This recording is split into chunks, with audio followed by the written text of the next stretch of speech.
So I'd like to tell you why I'm looking forward to the upcoming demonstration in Sweden and why I think it's important. And I'll also tell you a story about when I was a kid. Because when you grow up as a Jehovah's Witness, you get a lot of beating. We used to get beating all the time, all the time. If you were in a kingdom hall, they would take the kids and go out and you would always hear someone being beaten up. We had the toilet and we had the library. I don't even think they have books there anymore. When I was a kid, was a place there where you get beatings. That's what it was for, and it was in the Bible, and we had to obey Jehovah, and it was even a song in English. I think it was, "They are gifts from God. Beat them, use the rod," something like that. Teach them, use the rod. So. And then Sweden came up with a legislation that you're not allowed to beat your kids. And the witnesses thought that this is the last attempt of Satan to destroy the next generation. I was thinking, if destroying the next generation, that means it's in it for the long run. Armageddon's supposed to be just around the corner. And then also, if he's been doing this since 1914, and the only country, he rules the whole earth. But still, he only corrupted Sweden. Sweden was the only evil place in the world where you're not allowed to beat your kids. And why is Sweden more evil than everyone else? And my parents say it's because it's democracy. Democracy is bad. So, but what happens is you have to go in field service, and people would ask, why do you beat your kids? And we said, we don't beat your kids. And I remember once I said, well, we do beat our kids because we're there to witness about the truth, and the truth is we beat our kids. And I was a kid myself then, and my father was very angry at me. Said, you want mom and dad to go to prison for something you done? And they always tell us that we deserve to die, really, because if this were Israel, you would be stoned to death, and mom and dad would throw the first stone. So we were basically lucky not to be stoned to death. And witnesses argue with their kids. They don't say, I'll throw away your toy. They say, what do you want to do? And then you throw away your toy.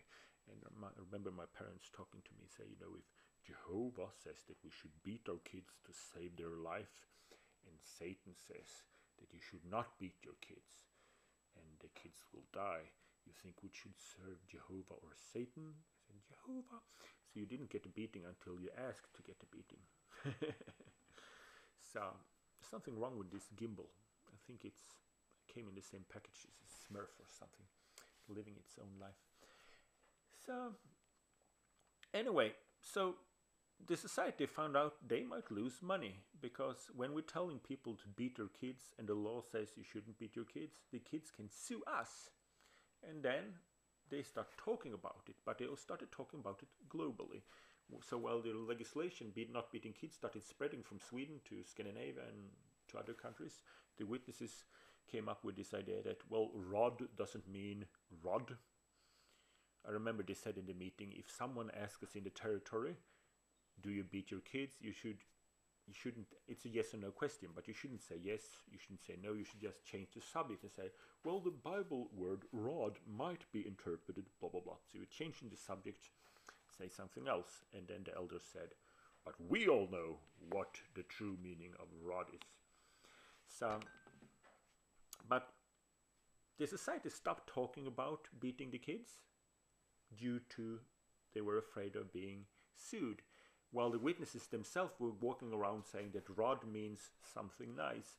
The witnesses basically brainwashed themselves. That's the funny thing. So now witnesses don't beat their kids. So I hate this gimbal. I really hate it. Yes. So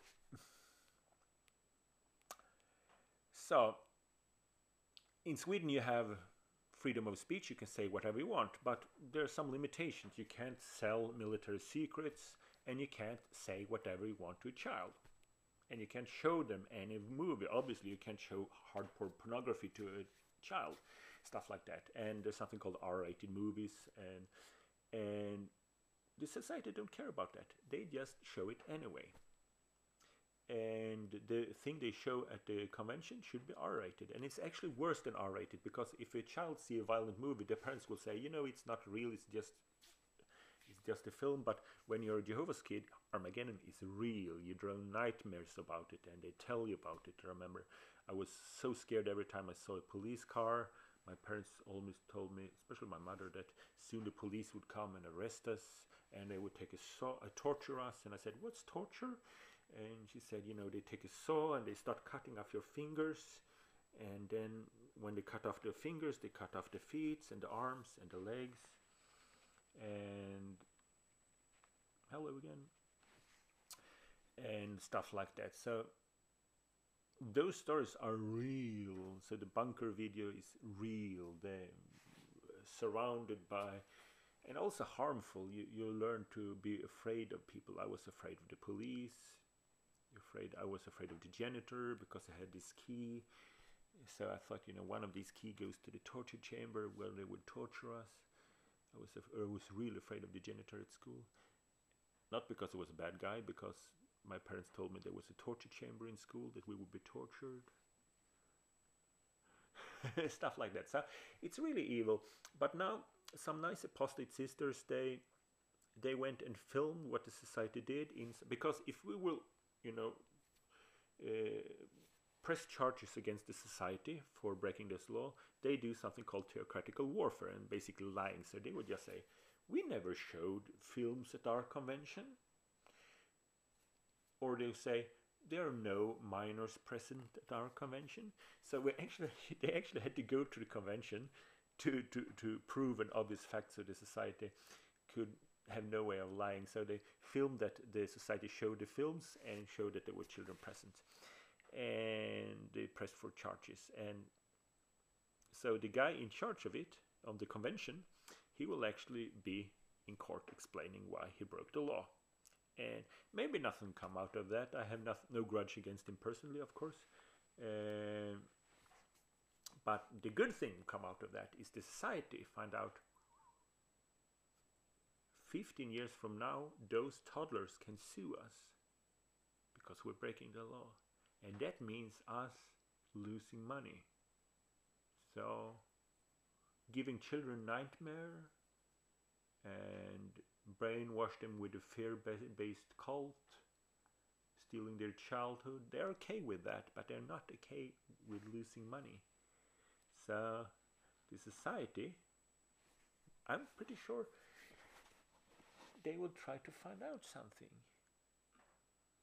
another way of doing it, and that's good, because we'll never get rid of the witnesses. We just want it to improve, because I think my family, my relatives, and all these nice people, they deserve a better cult. So what is we as activists? We don't hate the witnesses. We don't hate religion. At least I love the witnesses. They're nice people. And that's why I want to improve their cult. I want them to give the best cult they can ever get. And long live Sweden, long live democracy. They will go to court and they will probably lie and they will do all the tricks in the book, and then they go home and say, "What should we do next year so no one will sue us? How can we blame the parents for taking their kid?" Maybe they come up with something right in the literature. It's the parents' choice to take kids to the convention. We strongly advise them not to do it. And then the witnesses start, well, so maybe the kids want to play instead. So yeah, I think it will work. At least we'll give it a try. So big shout out to Sabina and Christina, and we'll have a protest in March. A very nice protest, and I hope it will make a difference. So see you in paradise.